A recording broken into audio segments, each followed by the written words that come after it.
Yo people, welcome back to the YouTube channel. You already know what time it is. It's time for another video. Big up your damn selves in the building. Make sure you smash up the likes every single damn time and subscribe if you are new. Sheffield United versus Chelsea preview. Big up your damn selves from the get-go. Thank you so much for 80k on the channel. It's mad. We have reached that target and we are pushing now for 90k. We're going straight into it. We're not wasting any time. On with the video, but much appreciated for the support as always. Now, this game comes directly after Manchester United. It's so soon. There's not even a press conference. There's not really any quotes, any conversation.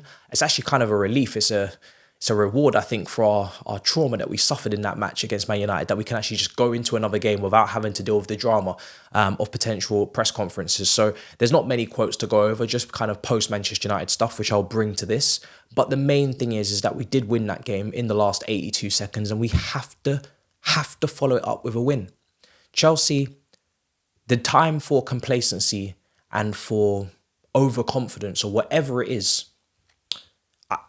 maybe it's just us being tactically inept in terms of being able to control games and only being able to play the NBA rock and roll basketball type football. But that has to stop.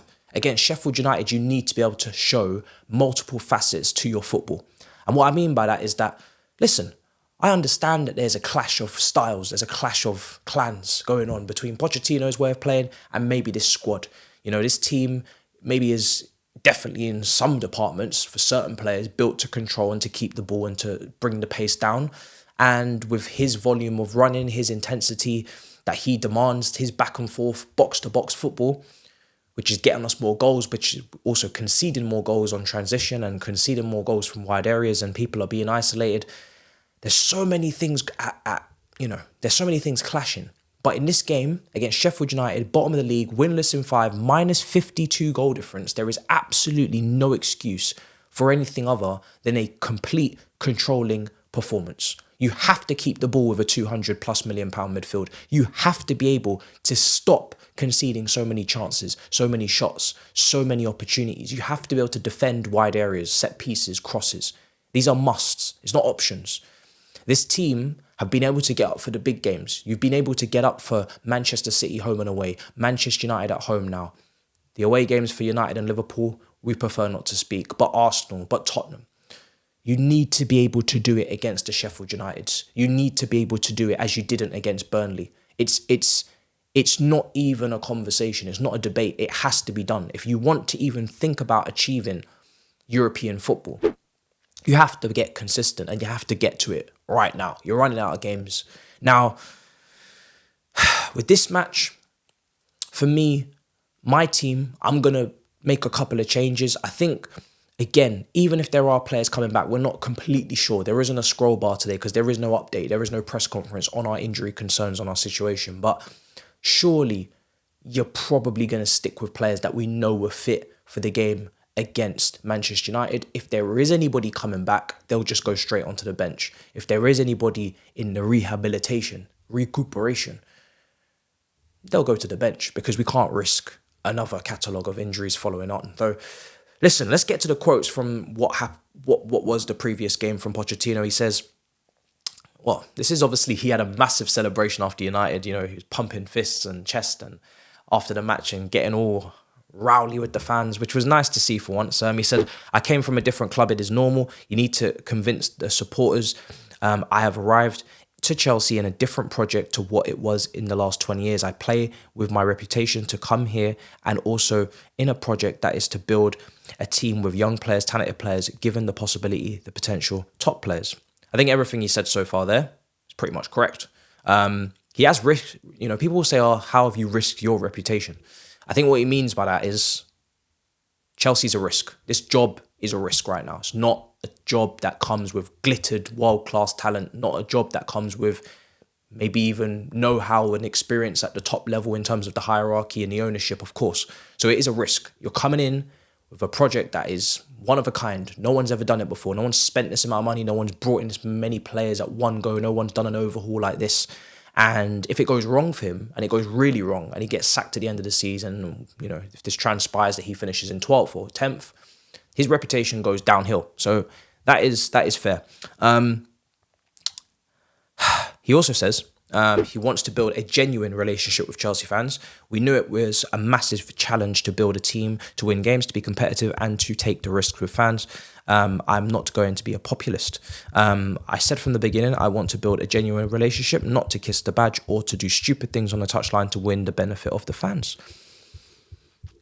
Do you know what? He's starting to kind of address, or at least he's starting to respond to some of the questions that he's been asked in previous weeks or months as to why haven't you just done the easy thing, which is to run up and down the touchline and to bump, the badge and to do these are the basic things that can get fans on side. These are the things that can get the fans on board. Why haven't you just done it? But he's finally responded. He says, I'm just not going to do it. It's not genuine. It's almost like he came in knowing he was a villain. It's very strange. I don't know if Rafa Benitez had the similar type feeling. I wish someone would interview him, but he came in knowing he was a villain, very self-aware that people don't like him because of potentially him being an ex-Spurs manager or just not rating him very highly. And he's, instead of just trying to overcompensate and over-exaggerate the connection, which is not there, he's like, I'm just gonna just wait till we get results and then hopefully you like me. Hopefully, well, let's see if you get the time to build up that connection, because season's coming towards an end. But at least he's starting to respond to the questions that at least a lot of us have probably had. Why have you just not done these things? Why are you not? Why? My thing is not even to go knee sliding and throwing yourself into the crowd. That's dependent on the manager. Diego Simeone and a Conte will do that. It's not your personality, fine. But I think on the touchline, when we're losing games, people want to see you get up. People want to see you on the touchline barking instructions. But again, I think he addressed it in the previous press conference as well, that he's not going to be performative. He's not going to do things that he wouldn't do. He's just going to stay calm and assess and analyze the game for what it is with a young group. And he's not going to be up and down on the touchline. So he is hearing our concerns. He is hearing what we've said in terms of why you're not doing these things. It's nice to get some actual responses. I prefer these type of conversations and these back and forths than opposed to, him saying it's Klopp and Pep and, just give it time, just like they got it, and making silly comparisons that don't really align with what we've done. As I've said, we are one of a kind. We have never done this before. No one has ever done this before. Making comparisons to Arteta, to Pep, to Klopp don't make any sense. This stuff I can make sense of. So yeah, that's the situation with the quotations. Let's move on to my team. My team is as stands. I'm going to leave Petrovic in goal. Now, some of you may take Petrovic out and put Sanchez in. I wasn't impressed with Petrovic last game, don't get me wrong, but I would prefer Petrovic to probably be back up next year over Sanchez, and I would look to sell Sanchez. So I would try to now phase Sanchez out anyway to try and kind of, without telling him indirectly, you are not in the plan and we need to get a new top goalkeeper or a new goalkeeper, whether it's Ortega at Manchester City, who I think is a really good backup there and could come here and looks like he wants to move as well because of the lack of game time. Very, very good goalkeeper. Whether it's Bulka, our former academy graduate who's playing at Nice, or whoever it is. Some people will look at more expensive options. Obviously, the keeper plays for Porto, and others. I don't know if they're going to be in our range, so I'm going with cheaper alternatives. But yeah, Sanchez, I'd rather just kind of steer clear because I just don't see a future. Whereas at least Petrovic, there is still a chance for him to either be a backup or to develop into a first choice. So yeah, I'm going to stick with Petrovic. I'm going to go Gusto at right back. I'm going to go Chalobah and Silva together at centre back. I'm taking both Badiashile and Disasi out of this team. And I'm going left back Cucurella. I'm going centre midfield Caicedo and Enzo again, even though it wasn't a great performance from Caicedo, especially against Manchester United. And I'm going with Gallagher. No, I'm going with Carney Chukwuemeka. Biting the bullet. Sorry. But I feel like Sheffield United are going to play a low block. I feel like it'd be wise if they did because we struggle with it.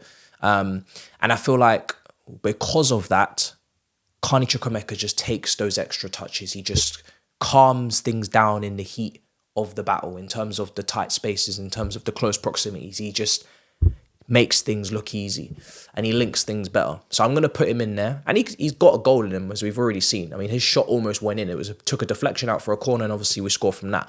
So I'm going to put Carney Chukwuemeka in the 10, keep Palmer on the right. I'm going to still leave Madueke on the bench, even though he did make an impact off the bench. I'm going to go Mudryk on the left because I just promised that I'd give him consistent minutes in my teams with Cucurella. Just try and build up some sort of relationship. Even though I don't think he was brilliant against Man United. He wasn't at all. He wasn't very good. But just going to try and leave that alone for a minute. And then up front, it's Jackson again. So that's the team for me. You let me know yours. I think Pochettino, in his expected team, personally, I think he will bring Sterling into this just to freshen things up. I think he will play Gallagher in the 10. I think he will play one of the French Monaco centre-backs in that back four.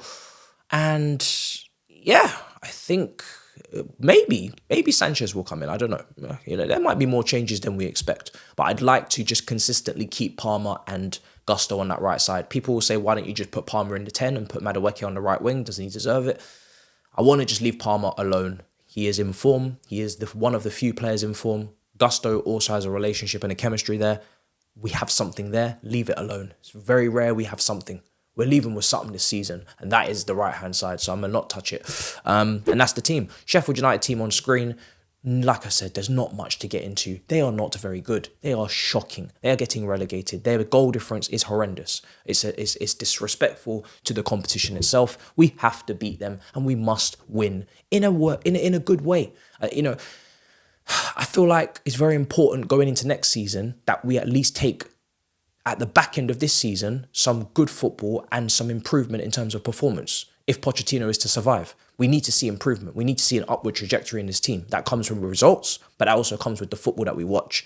Not to just scumbag last-minute winners. Obviously, it's fantastic for the adrenaline. It's pumping. It's great. But in terms of long-term, even medium-term, we need to see some good performances. And against Sheffield United, we have to see a good performance. It's not optional. It's mandatory. These players need to get it together. The manager needs to get that plan B really firmed up. If you're going to defend from the front, you're going to need fast centre-backs. We don't have that, especially my lineup with Silva. Defend deep against Sheffield United and sit in and counter if you take the lead? Probably not. Not looking good. Keep the ball. Keep the ball. Keep the ball. I just watched Pep's documentary for Man City. I know he's a different manager. They're way different manager.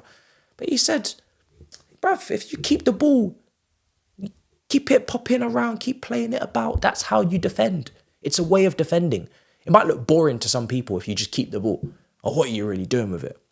You're defending.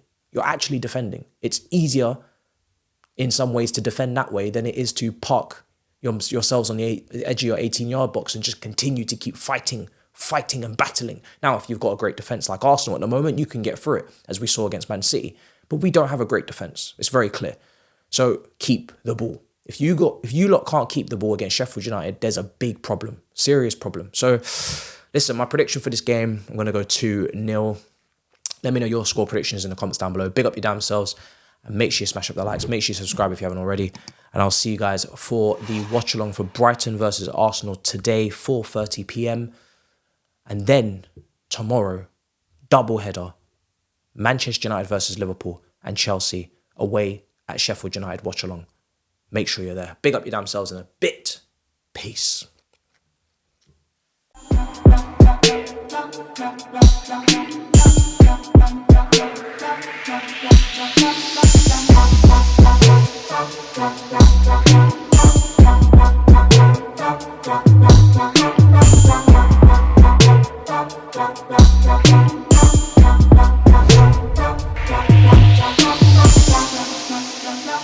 la la